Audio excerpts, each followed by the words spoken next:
There's a lot of people who are going to want to see him consider taking a different course now. We're still far from our convention, and there is time for this party to figure out a different way forward if he will allow us to do that. But the Democrat many believe could replace Joe Biden as the nominee was staunch in his defense of the president. What about his performance? What about his performance tonight? Everyone's questioning his performance. Well, how about the substance? Again, I mean... But it's the performance everyone's talking about, Governor. So I care about the substance. You have to address the performance. Everyone's talking about the performance. I'll never turn my back on President Biden. I think you all are talking about style. And the people I'm talking to in Georgia, listen, let me finish. The people I'm talking to in the state of Georgia, they're not focused on style. The Democratic Party is 100% and going to be 100% behind Joe Biden. But should you be after tonight's performance? 3 weeks later. Alex, this is a remarkable development, and it comes after a morning in which we heard more calls for the president to step down from members of his party, including, for example, Senator Joe Manchin. Now, the president in this letter released only moments ago walks through his accomplishments as president. And also, if I can read you this part, it says, "It has been the greatest honor of my life to serve as your president." He goes on to say, "While it has been my intention to seek re-election, I believe it is in the best interest of my party and the country for me to stand down and to focus solely on fulfilling my duties as president for the remainder of my term." He goes on to say he plans to speak to the nation later this week. He also thanks Vice President Kamala Harris for, quote, "being an extraordinary partner in all of this work." Now, of course, Alex, this comes after that disastrous debate performance by the president in late June. It was after that stoked so much anxiety and panic within the Democratic Party and led to a wave of calls over recent weeks for the president to step aside, to withdraw from this race. And this was something that, despite the president getting back on the campaign trail, despite private conversations with multiple lawmakers, and despite a campaign that up until this point had maintained, even just yesterday, that he was in this race, it appears that we hit that breaking point. Now, of course, the president has been at his residence here in Rehoboth Beach, Delaware. He has been self-isolating because he was diagnosed with COVID earlier in the week. It was that diagnosis that pulled him off of the campaign trail at a pivotal moment. He was in Nevada. He was shoring up support with Black and Latino voters. And it was before one of his last events that he got that positive COVID diagnosis and had to be blitzed back here to the East Coast, to Delaware, where he has since been self-isolating. It has been during that time that he's also been deliberating. He is with his closest advisors and his inner circle in what has been a challenging and at times frustrating time for this campaign. Now, we should also note, Alex, that earlier today on the airwaves, the president's allies were saying that he was in it to win it. Again, this was the resounding message that we were getting from the campaign time and time again. But this letter tells us that the president, upon self-reflection, upon all of the calls from Democratic lawmakers, allies, and donors for him to step aside, has listened to those calls and has decided to not seek re-election in what we really just cannot overstate how remarkable a moment this is. The reality also is this: any policy that will benefit Black people will benefit all of society. Let's be clear about that. Let's really be clear about that. So I'm not going to sit here and say I'm going to do something that's only going to benefit Black people.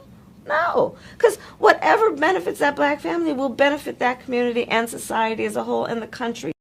Welcome back to Breakdown Friday. Joseph Ward, Patrick Irvin, Professor Carlton Jones. Hold up. Wait a minute. Biden got to sit his down. In the turn of events, Joe Biden has decided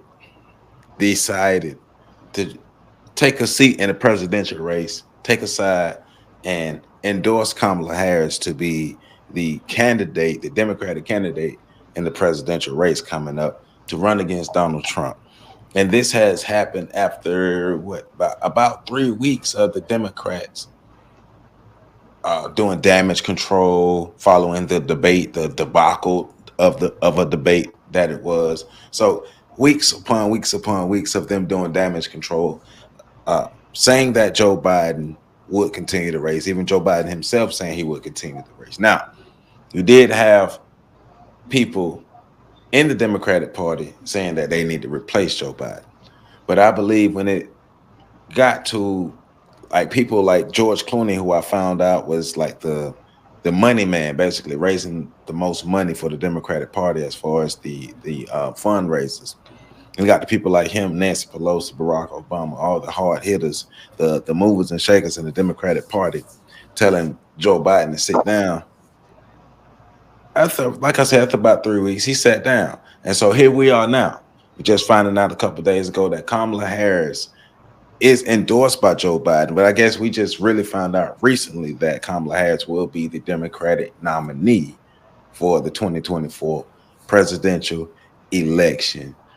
And this show has just got even better. I got my popcorn. I got all my snacks. I got all my drinks. I'm sitting on the couch. I got my phone in one hand. I got the TV in front of me. I got my laptop over here. I got my tablet over here. And I'm looking at all the different news outlets tell me something different about this that we're watching called the presidential race. But I am here for it, and I hope you are too, because we are going to break this thing down and see what the hell is going on and how this affected black people. Because, this is affecting black people now that Kamala Harris is in the race. If you thought we was acting crazy, and if you thought that we was arguing about all types of stuff before then, you should see what we're arguing about now. But of course, we're going to tell y'all. Of course, we're going to tell you. So, hey, Pat got game face on, and me and PC here for it. We ready. So, Pat, man, what are your thoughts about first Joe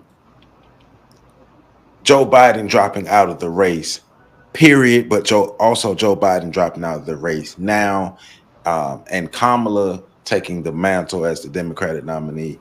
What are your thoughts on that, and what are your thoughts on Kamala as a candidate? I think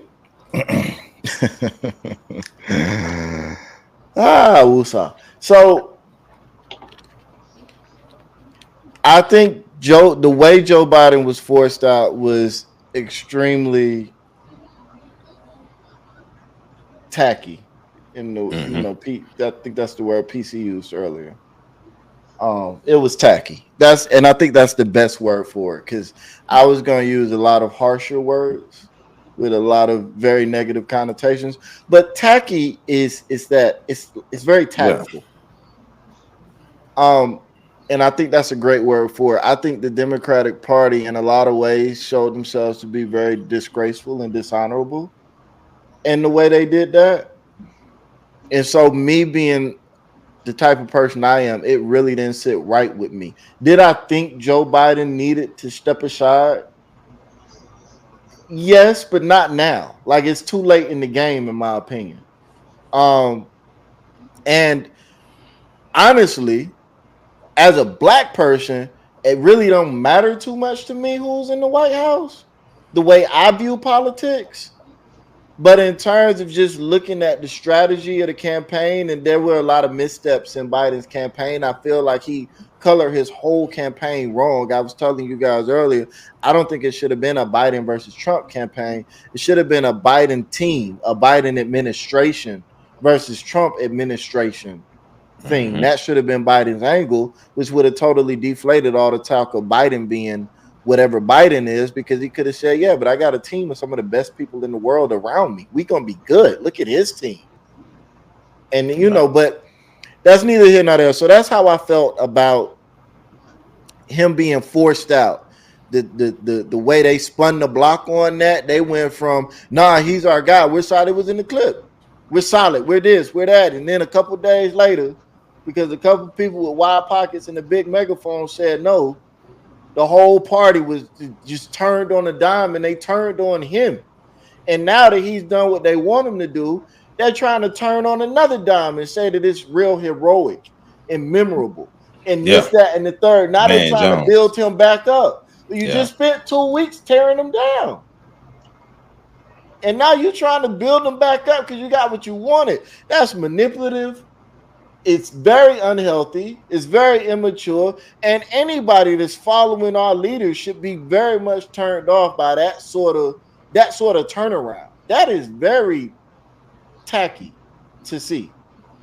So that's that. Kamala Harris, my feelings on Kamala Harris hasn't changed since she launched her bid in 2019. She ain't shown me nothing to make me change my mind.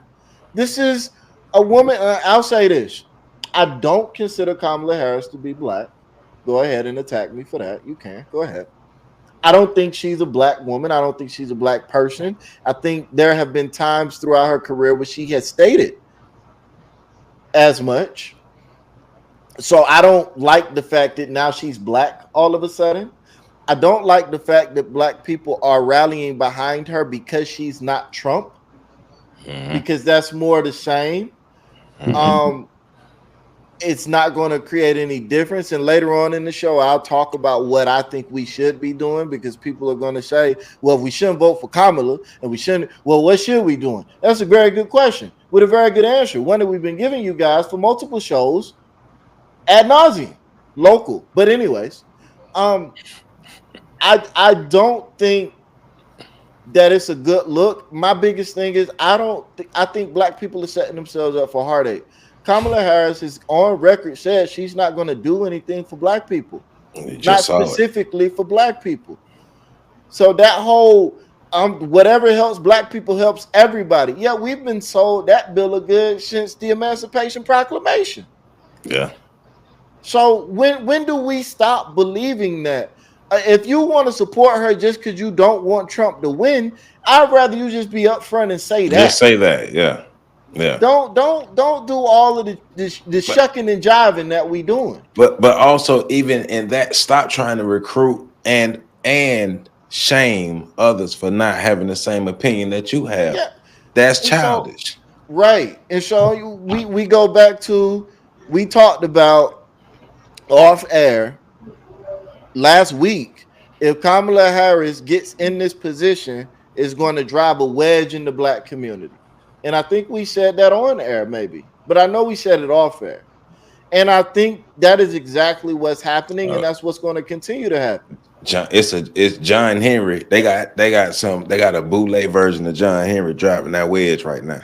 Yeah, it's going to continue to be that way because a portion of the community has decided to make this woman an honorary black person deserving of our support. And the other portion of our community is like, hold on, wait a second. Remember the refusal to use advanced DNA.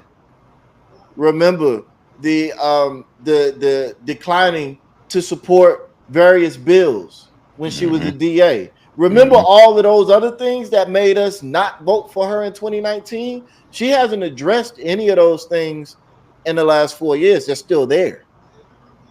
So, and those people have a valid argument. The people that want to make her honorary black, I'm going to just be straight up with y'all. Y'all don't have a valid argument. I would rather you, like I said earlier, just stand up and say, I'm going to vote for her because I don't want Trump to win. That's a valid argument. It's not one that I would agree with or like. Well, I'm not going to say I wouldn't agree with it. I wouldn't like it. I don't think it's a good position, but it's a valid position. Calling a non-black woman black in order to garner support is a despicable position. Hey, Pat. She went to a HBCU. Yeah, well, so did what's the girl name? The NAACP Woman of the Year. Oh, you talking about Rachel Dolezal? Yeah, she went to and she was president of the NAACP. If she can't be black, if she can't be black, Kamala can't be black. Hey man, but the idea of we have to jump behind, because I've been watching videos all day, and I've been watching videos the last couple of days since this has happened, since the announcement of Joe Biden stepping down. All hands on deck has been the battle cry that I've seen, especially through CNN and MSNBC. And looking at CNN and MSNBC, you would swear that the second coming of Christ has happened, and Kamala has connected with the Avengers, and they are about to save the world. I literally heard a woman on Instagram say, "Hey, they've been messing it up. They always mess it up, and you know what happened when they mess it up? They always call a sister to come clean it up." And I'm just like, you all, the desperation is showing to have somebody represent you instead of representing yourselves. But I'm gonna come back to those women and those and this money that has been raised. We're gonna get into that. But PC, what are your thoughts on Joe Biden being ousted? Like the timing of Joe Biden being ousted. Do you think that was good or bad move for the Democrats? And what are your overall thoughts on Kamala Harris just as a candidate? Honestly, I think that if they were going to do this move, it should have been done after that debate, like immediately after that debate. And it should have become clear that it was like from him and not being pressured to do so. But, you know, that's just the game of politics. You know what I mean? I think that, we talked, Pat pretty much spoke on how tactless it was. And, you know, it wasn't anything more so than the sponsors, those people who were the financial contributors who decided that they wasn't going to bet on a horse that was pretty much guaranteed to lose. So I think that was the biggest factor in him backing out. It didn't help, though, that it was publicly leaked that, you know, major figureheads in the Democratic Party were also pushing, you know, like Obama and Pelosi, you know, were also pushing for that. So I'm not surprised by this. It's amazing what they came up with in terms of like how they fleshed him out. You know, all of a sudden he had, you know, C-19, and then you know I was going to go to Rehoboth Beach this weekend. Now I know it's contaminated. I can't go. I mean, it's right down 95. Shit. But so I don't really. It's politics. I think it just shows how unorganized the Democratic Party is, and the fact of the matter is that they've been running this game. So now she's here. Kamala is pretty much here. From what I understand, she has she's won the delegates behind closed doors, the verbal commitments from like 29 states. So she has enough to, you know, throw her hat in the ring as the official nominee. Right. So in terms of like this whole concept around about them pushing us to vote for her, and let's just face it, man, there's no real respect for black men in the black community. So black women are used to bullying black men. Get in line. Right, get in line and all that other stuff, pointing their finger at us and using shame. And shame used to work. It don't work no more, but shame used to work in terms of shutting black men down, because for a lot of us, we still wanted to maintain some sense of racial cohesion, and we didn't want to be seen publicly at odds with our women. So Pat mentioned it earlier, this is divisive in our community, but you're asking men to be leaders, and the leaders who are saying, I need some substance before I decide to make a decision in what y'all consider to be an important election, I think is real crass. And on top of that, Bernie Sanders is a very interesting person, right? Mm-hmm. He has not endorsed Kamala Harris as president because he's stating that he needs to see some policies. Guess who else have? He needs some political promises, right? So go ahead, John. I'm sorry. Guess who else haven't endorsed her yet? Who? The other, the first black president. Mm-hmm. Oh yeah, Barack Obama, right? Because they're calling for a national convention. They're calling for an actual, you know, they want everybody to put their hat in the ring, right? The convention. Which is used to be how presidential elections were handled before, you know, modern times.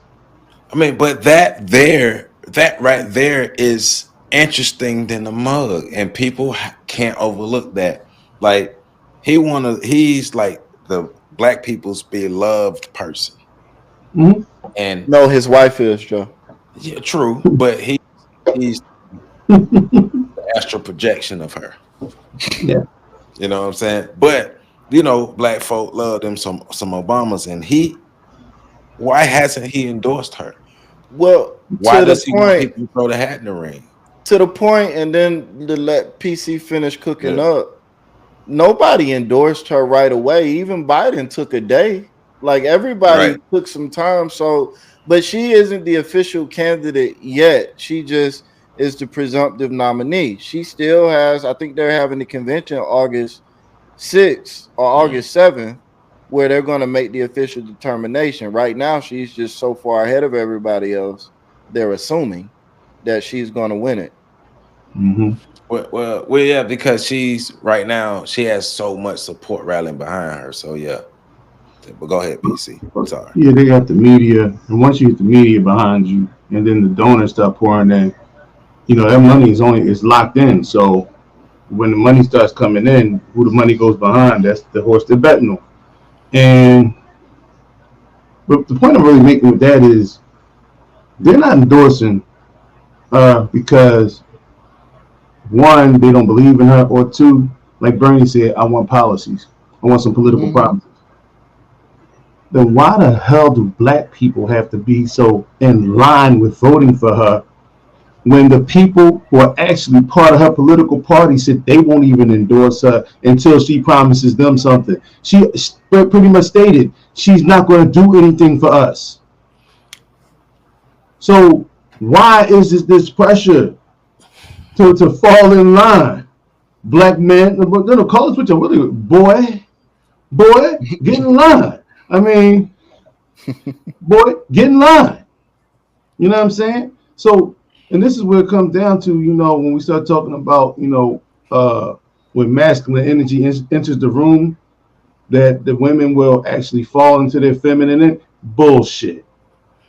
We see them rolling their sleeves up, trying to utilize us and proxy Negroes like Van Jones and Roland Martin, who basically are just looking for an opportunity to get in the political graces of a Democratic win, so that they then can further their own personal agendas. Well, nah.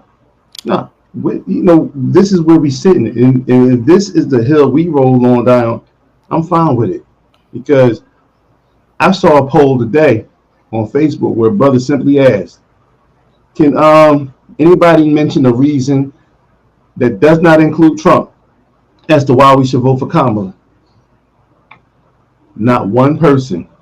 And that thing went, it was a pretty lengthy joint. Not one person was able to conjure up one reason why we should vote for her, instead, without mentioning the boogeyman, Donald Trump. But you made a point about black men being the leaders and expecting black men to be the leaders, right? So leadership, or people who want to be led, like they literally want to be led. They don't just talk about wanting to be led. They don't wait for somebody to be a leader to be ready to be led. They are already ready to be led. So people, and I'm saying that to say, because if you really want to be led by men, the black women who are pushing for Kamala wouldn't have jumped off the porch like they jumped off the porch. Right? It all sounds good until the time to because that's what I'm saying. Because let's just be real. These particular women don't have it in them to be led because they think they are the leaders themselves. And so it sounds good. That's the rhetoric. I need somebody to lead me, like you're talking about, somebody who could put me in my feminine. Nobody could put you in your feminine because you don't have it like you're supposed to have it, right? Because I'm just saying, because somebody wouldn't have to put you in it. Like imagine the three of us talking about somebody got to put us in our masculine. Come on, man. We soft Oh, for I that. talk about it all the time. We No? soft. We would be soft for that. But let's just be real. It's so 44,000 black women and a number of black. I don't know how many black men, but thousands of black men combined raised $2.7 million for Kamala Harris. So within a certain amount of hours, a group of women called Black Women Win with Black Women. They had a Zoom call, and on the Zoom call, they raised like $1.5 million for Kamala Harris. And this is what I'm talking about just jumping off the porch, because they felt like they needed to. Black women felt like that they needed to get behind Kamala to get a black woman on the ballot, to get a black woman in the office, because they see her as a black woman. And then that was followed up by Roland Martin and his cronies to raise a couple, maybe $1 million, like $1.2 million, and this 2.7 total is going to Kamala. And these are the upper crust people, the boule people, the ones who get the crumbs off of master's table. These are the people who are pushing real hard for Kamala. Because look at CNN, look at MSNBC, people, Breakfast Club, Roland Martin's thing, like all these upper crust black people that's on YouTube or on all these major outlets, they are all pushing for Kamala. Like they've been all pushing. But let's say Pat made a good point. We was talking the other day. And it's funny though, because the way that these people are pushing for Kamala now, to just flip the switch to push for Kamala, how they doing it, like y'all were already gonna vote Democrat anyway. Right. Like people who are going to vote Democrat anyway are acting like things have changed for them. Your vote hasn't changed. And a lot of people think that Kamala may sway the undecided voter, but you think that way because you're only voting for her because she's just not Trump. And now people are saying, well, they got a black woman in, so of course they're gonna get it. And then they're calling for, matter of fact, they're calling for white women to have a Zoom call so they can raise money for Kamala. So so they're basically trying to say women need to unite under Kamala. And it's just like like what going back to what you said about Bernie Sanders, like what are we getting for all of this? I mean, it's funny too, because she's an overqualified black woman, right? I already said I don't consider her to be a black woman personally. That's my personal decision. But she's an overqualified black woman. What was Hillary Clinton? Right. Well. Also, she had the same qualifications when she ran for president the first time. Well, no, she. Well, except with the exception of VP, but she had all the other qualifications. But my thing is, Hillary Clinton is the most politically I'm with you. And she was a better. Hillary Clinton was a better candidate, but also this same candidate y'all didn't think was good enough last time. Well, and that's where I go back to. For me, it ain't, because not even bringing up her record in California, which we talked about that before the show. There's been a lot of things that have been stretched beyond. Yeah, we're not even gonna try to. So we're not doing that. We should just look at. I keep going back to what has changed between 2019 and now. What's the difference? Trump is arguably a stronger candidate now than he was back then. Yeah. And however strong you think Kamala may be, is she a stronger candidate now than she was back then with 4 years under? She hasn't changed any. So my question becomes, what about, if we must have a black woman, what about Condoleezza Rice? What wasn't Michelle Obama supposed to be the savior? Where is she at? What about, and if it must be a woman, Hillary Clinton ain't dead yet. Like, We got all of these other options out here that are so much more experienced. And so here's the thing, right? And this is the part that that rubs people the wrong way. And let's just put it out there. Kamala Harris ain't likable. I said this in the last show, Right. and it's just the truth of it. Now, I've heard a lot of black women, because I've been saying that for years, and a lot of black women take that personal. Well, you trying to say black women ain't likable? No, I'm saying that woman, because I didn't consider her black back then, is not likable. But if you feel like people don't like you because you're black, then maybe you're not likable too. I'm a black man. I don't have a problem with likability in real life. On the internet, I get it, whatever. But in real life, most people like me. So, and then how does the black thing come into play when I love black women and I don't like Kamala Harris? But me voting for her or not voting for her ain't got a damn thing to do with whether I like her or not. And if you're voting that way, you're part of the problem. Well, but that's what we're talking about, Joe, because that's how presidents are picked. But see, we have to explain. We have to spell it out. That's why we spell it out. Well, So she no doesn't have stone unturned. charisma. She doesn't have the charisma to carry it. I mean, even when she just did her last speech, I only saw a couple clips of it, but every clip was just her sitting there giggling and laughing, and it's just like, whenever the situation gets hot, that's what she does. But Go ahead, Joe. I'm sorry. No. Finish up. My bad. Finish up. So no, I'm just saying, in terms of like winning, she doesn't have the personality for it.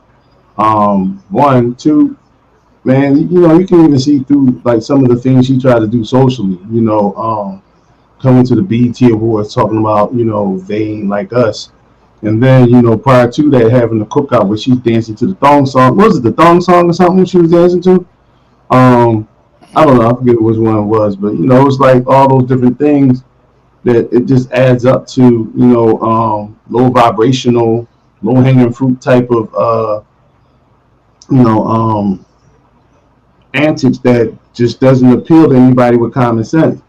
I do agree with Pat though on the fact that because when you see the people talking about her, they're not talking about her for anything else but legacies and changing history by having a black woman or alleged black woman the president and what that would mean. And I'm like, I'm tired of this shit because I saw y'all do it with Obama. Drove around with bumper stickers that said my president's black. And then wasn't ready for the backlash because you didn't realize that he wasn't crowned king. He was the president that had limited terms in office. And even then, he was more qualified, way more qualified than a woman who couldn't get out of the first primaries in 2019. Well, the way black people are jumping off the porch for her shows you that black people haven't learned from the mistakes with Obama. But this is every 4 years, Joe. This is not learning. This is a cycle. We know. And then it always starts we're a couple months early. It typically kicks off in full speed in September. But this is a cycle in terms of how black people operate politically. You don't see this type of energy, this type of fear mongering amongst black people until it's the presidential election. Man. And then that's exactly what it is. And it's the Negroes who try to get out in front of it, who are the biggest perpetuators of this so-called boogeyman that's out there waiting to tear us down. And so many people wanted to move out the country when Trump got elected in 2020. It's just, this is what we're used to. And my thing is, black people don't really care about their lot in life. They only care how they look. Black women are pushing this because they believe that it ups their status. This is about status for them. That we can say a black woman is president, that. They think that this is a thing where they can be proximate to status if she rises and elevates to that position. Black by the way, is a long shot. These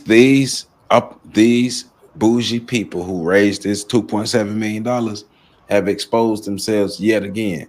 Y'all care more about your political candidates than you do about your kids. Why you can't raise this amount of money for your kids to do better, to have more for the black children that y'all say y'all care so much about?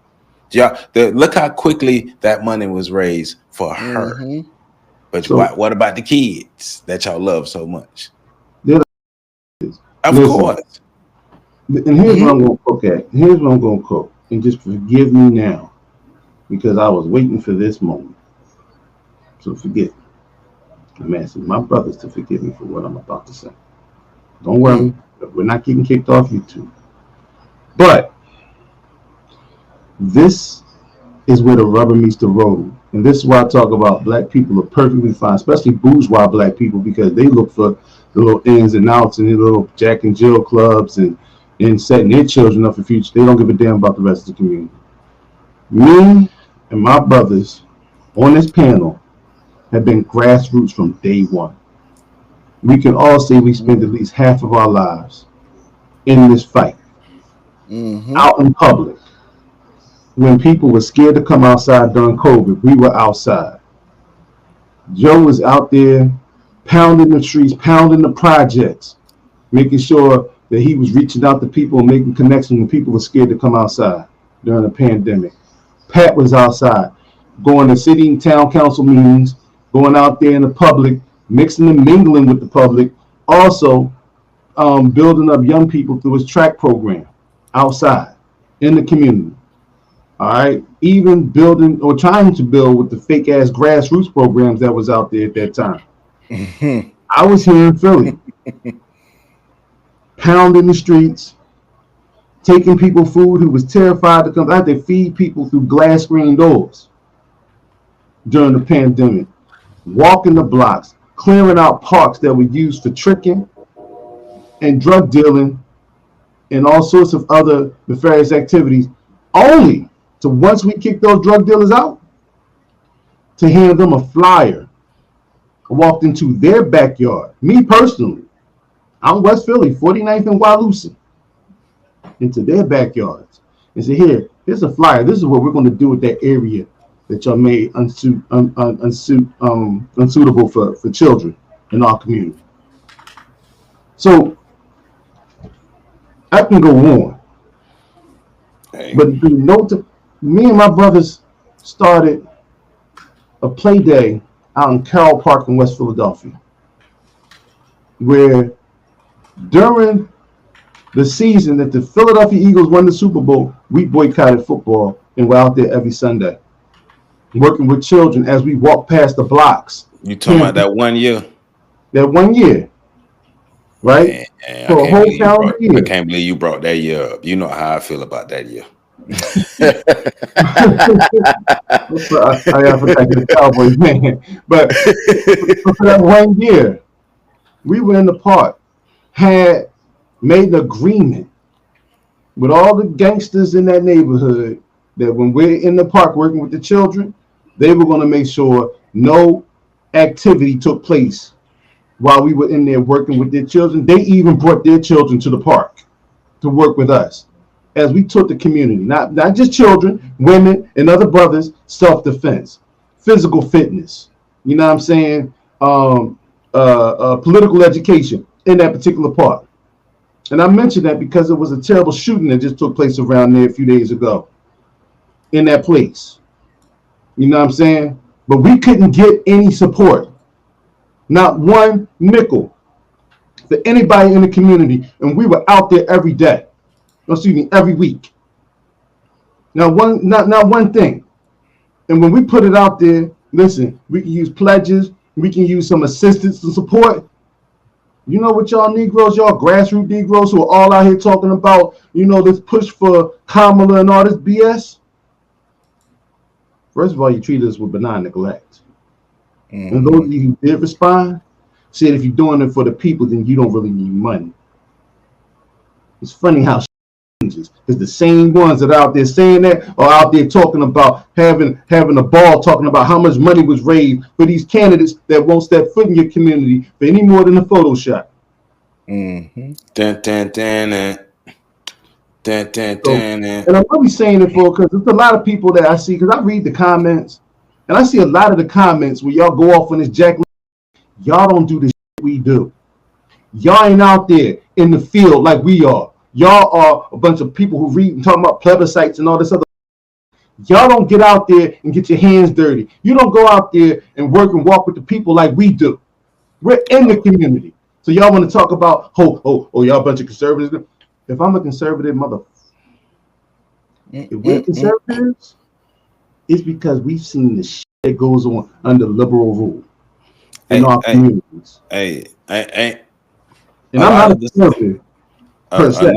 A number of the black cities that are in the worst shape are Democratic cities, correct? Yes. For black people. There we go. I'm just saying. Yeah, but and let's point that out, because a lot of them will say, well, some of the worst cities in the nation are in Republican districts. Yeah, but those are mostly all white rural towns. We understand that. Where are the black people at? The black people are in the mega cities. What do those cities tend to be? Democratic. Baltimore. So right, Charlotte. So we know what we're talking. Look, the thing is, and I don't care, because I understand that when a black person starts thinking, the black people that don't think use shame to get them back in line. That's what Coon and Uncle Tom has become. It's become like a measuring stick to say, no, nigga, you ain't thinking right. And that's fine. That's cool, because I'm mature enough to understand that everybody don't think like I think. But I'm also man enough to understand that just because we don't think alike don't mean that I need to shift my thinking to think the way you think so that you will agree with me or love me. I'm not saying my thing going Kamala Harris is this. If you voting for Kamala because you don't want Trump to win, fine, say that. She's not black, and that's biological. I don't care what you say. You can't. She Caribbean dad, which I understand people are gonna say that that's black. When I say black, I'm talking about Black American. Black American. Mm-hmm. He's Caribbean dad, Indian from over there, Asian mother. She was being celebrated as the first Asian American vice president. Yeah. All right. So I don't want to hear this. And this was the same argument a lot of people was making about Barack Obama, where he don't have a black until we saw his wife. His wife carried his black card. That was a common joke, but it was a joke that had a lot of truth to it. His wife carried his to the black community. If you know his story, you know that's true. Right. Okay. So who carries Kamala's connection to the black community? Black women. We can't say her husband. Black women. The black women who AKAs, they hold her card. Well, and that's fine. But you know how I feel about the Divine Nine, and I know that we'll lose we'll get attacked on a whole other level if I espouse my views on the Divine Nine. But it's neither here nor there. I mean, we already been talking about the bougie and the boule, so that's the same people. So, but the thing is, what PC was saying is where I'm at with it. Y'all can raise all this money and celebrate it, but then when look, as a people, this is what we should be geared up for. Whether Kamala, and we've said this before on several shows, whether Kamala wins or loses is really irrelevant for us as a people. It's irrelevant. All right. Donald Trump was supposed to destroy America the last 4 years. Well, he did. I mean, it's a miracle. We survived. He did. Okay. So learn from that. Learn from that. Did he do did he get a lot of things done that black people don't like? Sure. But this is why he was able to do it, because black people don't control local elections. Everything Trump did while he was in office can be undone or could have been protected against on the local level. Black people talking about Roe v. Wade. He sent it back to the states. That's really all the president can do, is use his bully pulpit to set the floor on political issues in America. Set the floor. States can make things. States build the houses. States do the construction. States put up the walls, the ceilings, and put furniture in the house. All the federal government does is lay down the flooring. All right? So that's the part that we got to get into. Get into your local. There are a lot of black people I'm listening to saying if Trump get in office again, he's going to repeal Obamacare, the ACA, and they're going to lose protections for pre-existing conditions. First off, Trump tried that the first time. The Trump was tried that, it didn't work out. It's still here. He said the last time, if we can't get it done, it's just going to be the law of the land. And most people like the fact that pre-existing conditions are covered. But here's the thing. If he does repeal pre-existing conditions, guess what? All of Obamacare was based off Mitt Romney's state-run healthcare plan. Mitt Romney, a Republican. That means you can have pre-existing conditions on a state level. Campaign your local officials to get that law passed on a state level, and now you're not worried about what's going on in the feds. The other option you got for all of you bougie Negroes, because everybody makes six figures, you could just move to a new state. Move to a state that got the laws and policies in place that you like. If you're making six figures and you living in Mississippi, I don't know what's holding you there to begin with. You want people to participate like they're supposed to politically. That's what you saying? If you can raise $2 million to create the allure of change, you know what? That's what I'm saying. That's what I'm saying. That's what I'm saying. I said the kids because you know how they always talk about we love the kids. The point being, black people raised $1.5 million or $2.7 million within a matter of time for a political candidate, and these are the same people. A freaking weekend. These are the same people. It was a matter of hours, right? Matter of hours. But we're always complaining about what we can't do and what we don't have and what we need the government to do for us. This is all we about. Don't have anything. It's on a whole nother level. Cause Barack, it took. That's betrayal. What's his name? It took Umar Johnson years to raise $2 million. It took him years for the allure, right? Mm-hmm. For the allure of doing something for black people, specific for black people. Man, look, I see. It's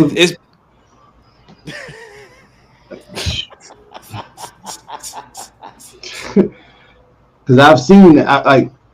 He originally asked for a school for black boys, and he was forced to add the black girl part on to get any participation. Let me shut up about that. But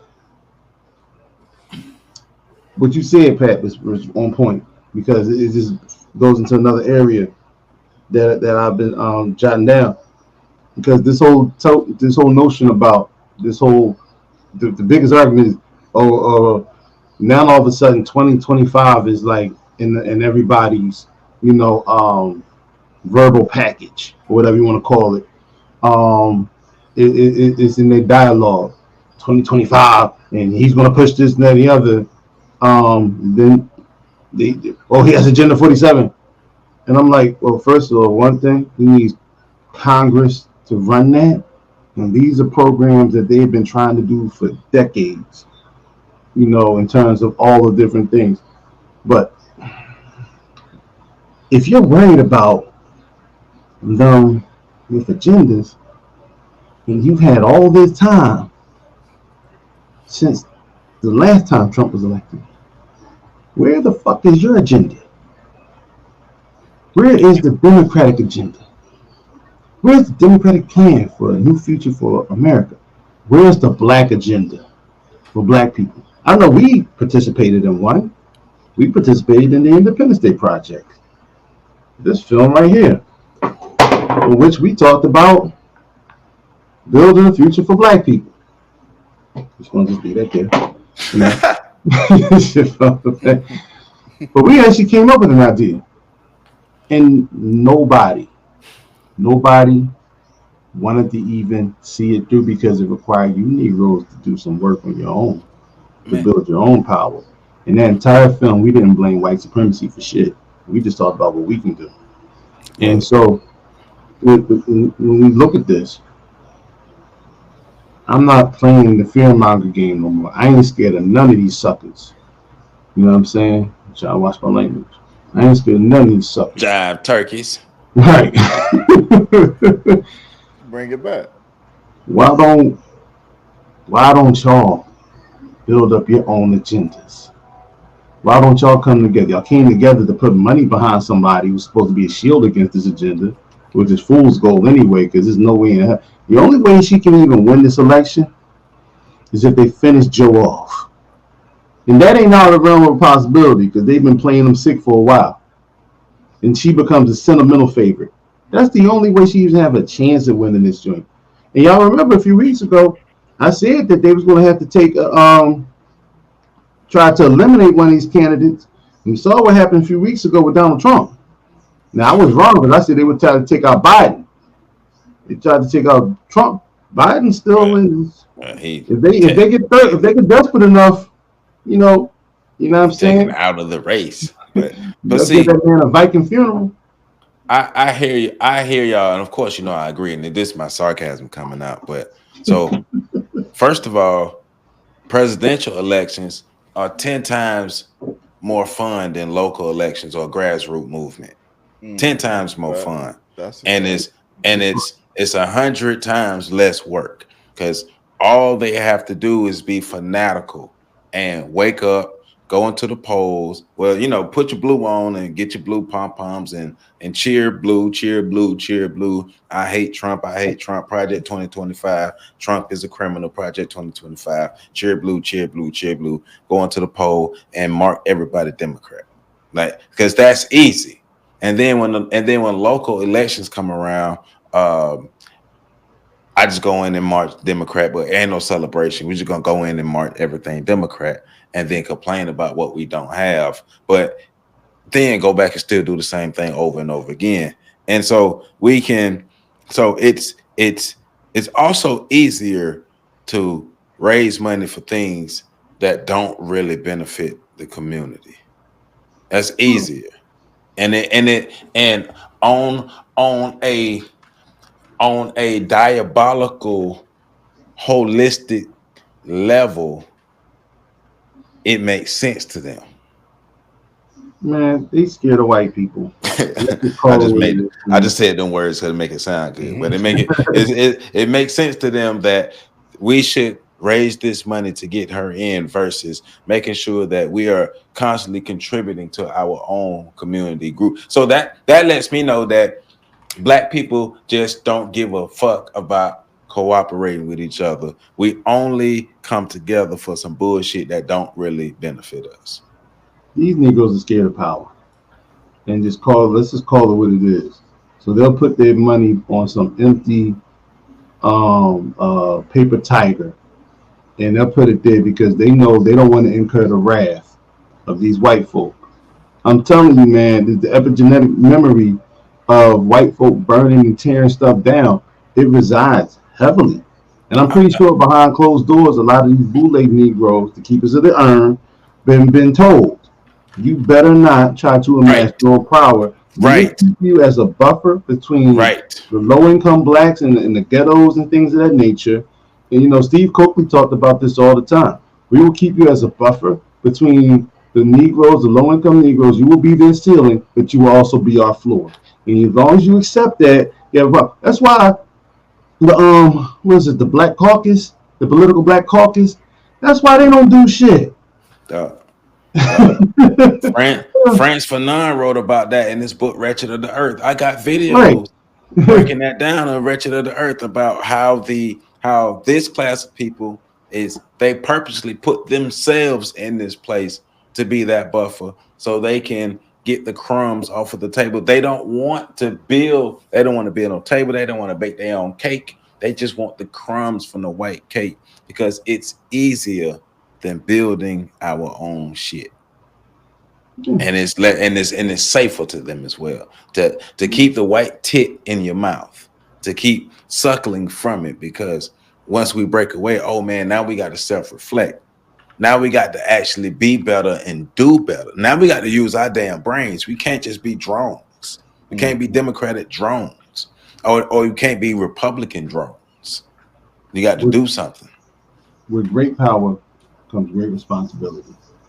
And you can't be a perpetual child and handle great power, because you're not going to be responsible with that power. And we've seen it in our cities. Hell, You've seen it in the macro culture in African countries, in these Caribbean countries, where you have these leaders who get drunk off power because they're not mature enough to understand how to operate in society. Well, we see the same thing in our cities here. I mean, look, we cover what's her name? Tiffany, what's the chick out there? Tiffany Henry. Mm-hmm. Tiffany Henry. Didn't we cover that? I mean, that's not you know what I'm saying? That's more the norm. Yeah. But I mean, what's the Marcel? What's this? The Oh, okay, yeah. Marcel Wallace. Yeah, no, with the dreads from South Carolina. Yeah. The politician. So I agree with him, and the same thing like you're saying with Bernie Sanders. Like Kamala has to earn our vote. She has to tell us what we're voting for. Like, okay, the fanfare is happening right now. People are all excited and yada yada yada. Sis boom ba, Kamala, rah rah rah. Okay, but what are we voting for? Why should people vote for you? Right, like Pat said, if you're gonna just vote for her because she's not Trump, cool. Just say it. If you're gonna vote for her because she's the proxy black woman, cool. Say it. But Kamala has to give us a reason to vote for her. And you can't be, well, you can try to be mad, but you can go to hell if you're mad at people for not voting for her because she didn't give them a reason to vote for her. You might want to vote for her just because she's the proxy black woman. Well, that ain't got the damn thing to do with me or other people who don't see it that way. So people who actually vote for the policies, the people who actually vote the issues. Like nothing, because let's just be real, like I said earlier, on the Democratic side, for the most part, nothing's changed. You was gonna vote Democrat anyway. We already know 90% of black people are gonna vote Democrat anyway. What they're worried about is those percentage of black men who were creeping over to the Trump side because they were dissatisfied with Biden. Well, hell, you might have lost even more of them because a lot of those men are even more dissatisfied with Kamala. Well, but the people who were gonna vote for her, people who are gonna vote Democrat, they're gonna vote for her regardless. Well, here you go, Joe, and I'm glad you brought that up because there's 2 points to that. First of all, our sisters love quoting this Malcolm X quote of black women being the most disrespected and unprotected women in the planet. Women on the planet. They love running that quote. So I got another Malcolm X quote. When 80% of the black community votes for Democrats, you become political chumps. That was in 1964 during his Ballad of the Bullet speech. Mm-hmm. So, now 90% are doing it. So what else you are? The political stooges. Second of all, in this particular era, black women have separated themselves politically from the rest of the black community. So they're seeking gains just for themselves, politically speaking, while shooting down things like Barack Obama's My Brother's Keeper program, which wasn't even government money, was soliciting, grants to help bring young black men up in different urban areas of different parts of society. And they were the ones that shot it down because they said it didn't include anything for the girls. But Black Girl Magic didn't include anything for the boys, for the fellas. So when we look at this, a lot of brothers now are saying, politically speaking, what in this policy is specific for black men? We're not just falling in line. What is specifically for black men? And we don't care if it's all these pontificators that come on and do their MSNBC broadcast shows and things of that nature. Where does the rubber meet the road for black men? And brothers are saying, hey, they're not even really voting for Trump. They're just saying we just will withdraw from the whole process if it doesn't serve us. See, that's that misogyny showing in black men, not falling in line. Mm-hmm. You know what I'm saying? Not following, because once again, remember, these are the black women who think that they are better than black men. These are the black women who think they're better than black people. Period. Right?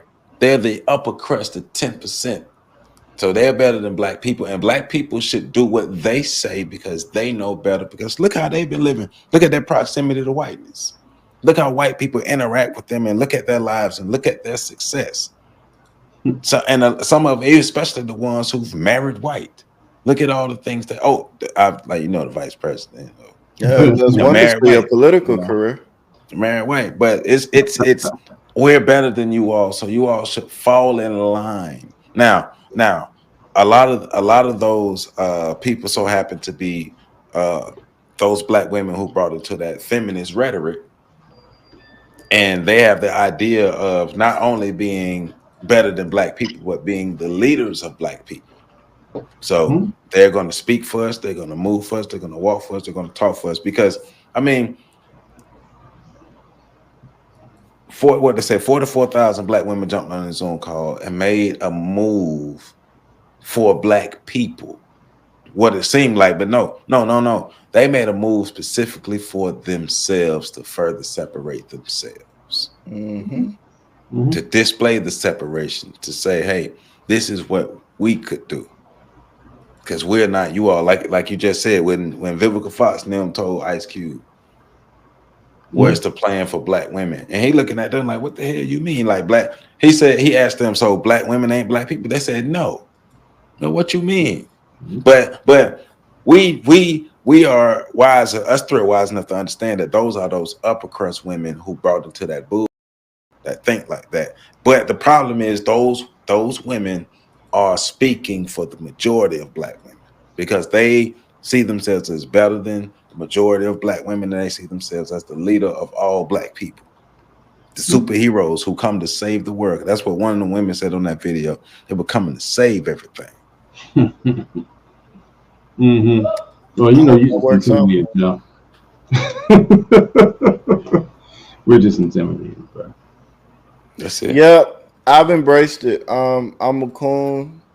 Yeah. I'm an enemy of the black community, and I'm intimidated by strong black women. I just wear all of that, and then so now the question becomes, okay, what next? None of that's gonna change the way I move or think. So what now? What happens now? And then Roland Martin, them, like it's just the imbalance in our community is just so crazy. So those women jump off the porch and they lead toward raising the money for Kamala, and then Roland Martin and his cronies follow behind. If they raise the money, we got to raise money too. Well, if I see Van Jones cry one more time for Joe Biden, I see him cry one more tear. Jump in the grave when Joe Biden. Bro, I'm pulling up, man. I'm pulling up. He was the greatest.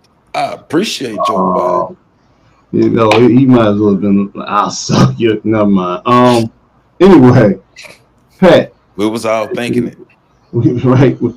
And I was thinking about, and I forgot about this part. We had created PACs around that time.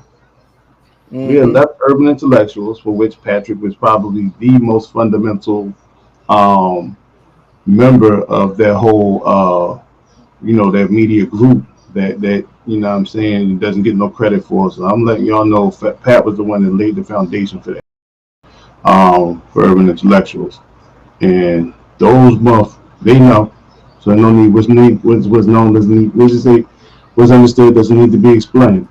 But also we created PACs at that time. In fact, remember when we were going around, and you in particular were going around asking, these same wealthy Negroes to if they could help us out with funding and grants. Didn't they tell you that if you didn't include LGBTQ as a fundamental part of the program, that they could not put any money in? Okay, I just want to throw that out there. You Black Power Negroes, who they saving bourgeois Negroes. They saving the election. They saving the country. They saving the community. They saving America by making sure that they get Kamala in office, because Trump and Project 2025 is trying to tear America apart. Like, what's so funny is to hear people like I haven't fully read Project 2025, so I'm only talking about what I know about Project 2025. But it's crazy to hear people who ain't read that try to explain you why Project 2025 is bad. Certain parts. I'll say this, because at this point I have read it, and those people that know me aren't surprised by that. I'm not. I also read the Mueller report. Yeah. And I can say with absolute certainty that 99% of the people out here talking about the Project 2025 have not read it. And that I'm talking specifically about the people I see talking about it on traditional media and in those spaces. I can almost guarantee you, just based off what they're saying, they ain't read it. They got somebody that's been read over, skimmed it and looked over bits and pieces, wrote down some notes, and they reading those notes from somebody that also didn't read it. So this is what I'm saying. Black folk, just like if you go, for me, it's just an integrity thing. Be honest about your motives. That if we could get there, I think we could really make some progress. But it's kind of hard to have a genuine conversation with a disingenuous person. Like, and I think that's the biggest part for me, and I keep emphasizing this. Look, black lady people, black women folk, I don't care that you want to support Kamala. It was fully expected. It was anticipated. If I sat here and said I didn't expect black women to back Kamala Harris, I'd be lying. That would be a very disingenuous statement. You'd be crazy not to think that. We all knew that they would. Yeah, we knew it was coming. I am a little bit disturbed, and I was disturbed before it happened because I knew it was coming. I'm disturbed by just how quickly she became black. But that's just and the quickness and the support. Right. I wasn't, and that's only because I wasn't able to finish processing the fact that when I woke up, like we knew Biden was gonna drop and we knew Kamala was gonna stuff up. I didn't have enough time to process that Kamala would be black that day. And so that's on me. That's my fault. I should have started processing earlier. That's why I'm disturbed by it. But what I'm saying is, so black women, before y'all start boom, boom, boom, I'm not bashing or attacking Kamala. There ain't been no change in her policy. What I'm saying is, stop acting like electing Kamala is going to make a difference for black people in any sort of measurable or meaningful way for black people. The woman, it was at the start of the video, the woman said she wasn't going to do anything specifically for black people, meaning she is going to do politics as usual as it concerns black people. There will be no difference, no fundamental difference between what she did and what she's going to do and what Biden did. It's just be a continuation. So if you're going to say Biden was this, that, and the third, and voting for her is going to make a difference, you're fooling yourself. And if you're going to say that, well, Biden wasn't going to win and Kamala has a better chance, you're fooling yourself.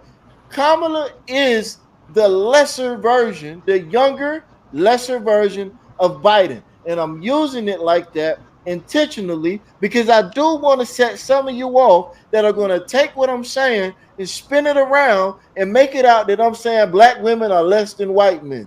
I want you to do that, and I'm calling you out before you do it so that you know that I know that you're doing it on purpose.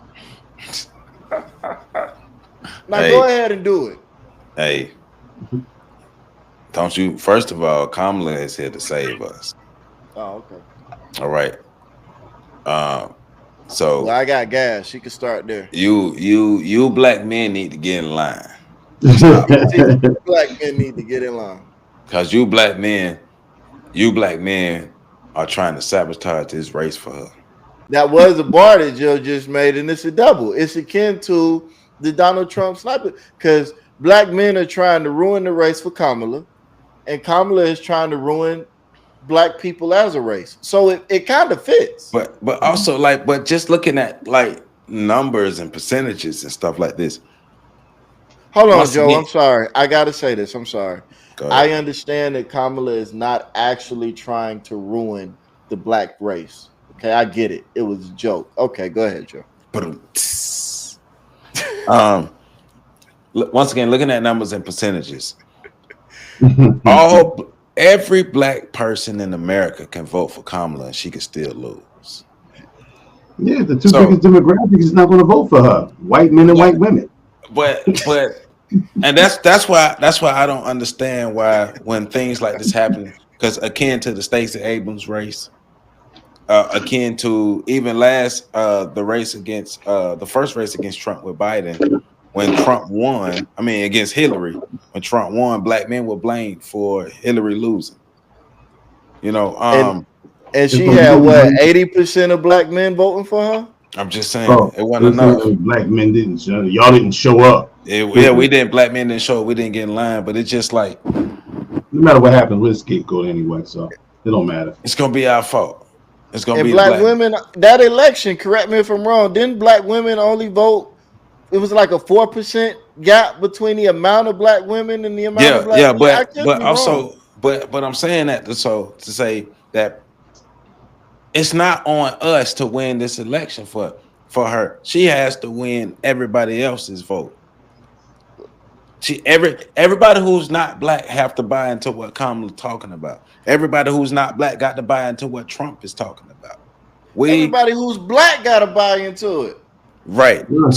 So remember, we already know 90% of black people are going to vote Democrat. We already know that. So it ain't us. So y'all can get off of us. Y'all can stop harassing us and trying to strong arm our vote. Y'all need to be out there convincing the people who are not black to vote for. To vote for whoever the candidate is, whether you Robert F. Kennedy, whether you Jill Stein, whether you Cornel West, because y'all forgot they was running. I know you forgot they was running. So I had to remind you that Robert F. Kennedy, Jill Stein, and Cornel West still running because you forgot. Hey, and Cornel West is actually black. He's actually black. Mm-hmm. And black people not rallying behind him because they don't even know he running, Pat. But the problem is he don't have the cosign from Zaddy. Right. Because he's not a Democrat. He's not running in the Democratic Party. You're right. So what that tell you, that go back to that proximity to whiteness that upper crust black people need to make them feel good, to make them feel successful, to make them feel like they're fulfilled. I'm running. Just write me in. I'm running. Hey man, look. I'm running. I don't give a damn. I don't give a damn if it's any of the 5 candidates. The votes have to be earned. You can go in there and waste your vote if you want to, but you are an irresponsible voter. I'm saying, Joe, they not wasting their vote. You wasting your vote. Oh, my bad, because I'm not voting with the tide. Yeah, if you don't vote for the person that's gonna win, you wasted your vote. Yeah, well, the person who don't like that, I'm gonna write your name in. I'm gonna write your name in, and I hope a lot of people write your name in, and you get 5% of the vote. See how you like it that you ruined the Democratic chances. Yeah. Well, listen, at the end of the day, it's always Jermaine's fault, so it don't matter. Yeah. Always Jermaine's fault. But it's debate has been taken, and we got to start looking at, like, once again, we're going to talk about Malcolm X. He talked about the media, the media being used as a tool.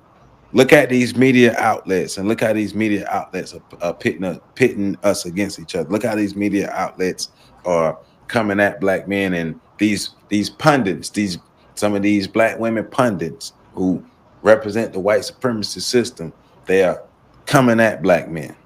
Mm-hmm. And then you got black men, Charlemagne and Roland Martin, them coming at black men, those type of black men coming at the upper crust black folk coming at us. Do y'all not see what's happening? The masses are separated from that 10%. They claim to represent us because they look like us, but they only represent themselves and their own self-interest. Man, look, I'm not a basketball player, so you can't tell me to shut up and dribble. They can tell you to shut up and vote. And that's essentially what they basically saying. Black men need to shut up and dribble. Mm-hmm. All right. Yeah, our masters, our black masters. Mm-hmm. They the overseers. They are the overseers of the plantation. They want to make sure we fall in line. Here's an idea for the black elitists. They ain't gonna never watch this, and even if they do, they never gonna watch to this point. But just in case, here's a message for y'all. Maybe instead of attacking black men for deciding to vote against the grain, why don't y'all attack the candidates for not doing more to get black men to vote for them? Like that would be the responsible thing to do, right? No, Pat. And that the Tiffany Cross video where she told black men to get in line, she was basically saying she hear black men, and I think she might have went and said I think she said she understand that black men have grievances, but you need to get in line. It don't matter. Right. Yeah. At the end of the day, take the medicine. Right. You know what I'm saying? It doesn't matter that we're disgruntled. Listen, man. And we were there on a conference call where a group of black women said, I repeat this ad nauseum, if we can't have black men the way we want them, we'll burn the black community down. We'd rather see it burn. Shout out to the black women who see through the bull falling for, because actually Dr. Ma'at is the very, very, very first person that I saw that had, because I was going through YouTube, and Dr. Ma'at, then my lady, she was telling me about a text that she got. So as I'm looking at the Dr. Ma'at thing, she's telling me about a text she got, because she got text to be a part of that Zoom call. Yeah, good sister out there in Baltimore. And it's like, so shout out to the black women who are not falling for the bull, who not jumping through the hoops, who not democratic, Oh yeah, and listen, you actually make a point, Joe, because we don't want to not acknowledge them. There's a lot of sisters out there who are not falling for this, a lot of them. So because the other ones tend to be louder, they had a bigger bullhorn, they're the ones we react to. But I just want to say there's a cohort of black women who are not falling for the bull. We appreciate y'all. We do appreciate y'all, but I'm gonna give y'all the same hit y'all give us. Why y'all ain't louder? Right. Right. Ain't no passes given. I appreciate you. I really do, baby. I love you to death. Why I can't hear you? And I'm listening. Like I'm listening. We need the majority to be way louder. That's one of the reasons why Joe and I started the Freedom Train Network. And it's one of the reasons why PC does what he does, and why a lot of us do what we do. We wanted to be able to say, we need to be louder. I'm going to add my voice to the mix. Whether or not people hear it or not, I can at least stand up and say, my voice is in the mix. Where's that at? We need more of y'all putting your voices in the mix. Because I am talking to a lot of women that are not agreeing with it, but it's in private conversation. Baby, come do that in public. Mm-hmm. Well, I don't know. I just ain't okay. Well, the sisterhood is vicious. The sisterhood is vicious. That's because y'all let it be that way. Right. Hey. It's always Keisha's fault. Sharkeisha and Jermaine. But hey, like I say, I got my popcorn, I got my almonds and some walnuts and some pecans and some Skittles and some M&Ms, and I'm sitting back watching happen, watching the political turd roll down the toilet as this 2024 election happens, and all of the fallouts and all of the hoopla and everything going. And remember that, sometimes when you drop a good one and you flush the toilet, and then you got that little nugget that be floating that don't want to flush. What does it want? That's Black America. We can't even get flushed. That's how we treating ourselves. We can't even get flushed. Because we keep putting ourselves in bad positions and we can't even get flushed. Dang. It's hard out here for a pimp. Hey man, that's how I go. But we know the people who watch this. We know y'all are intelligent people, and we know that y'all gonna go research the candidates and vote the issues, and then we know y'all gonna vote local, because local elections coming up too around the same time.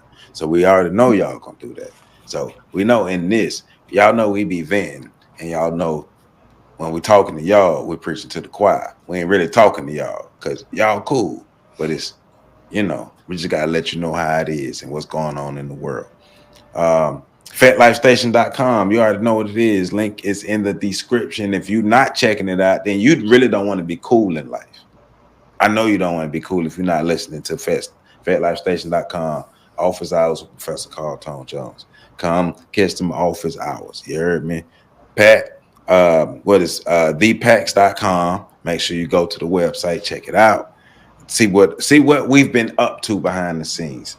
OnTheShoulders1.com. Make sure you check it out.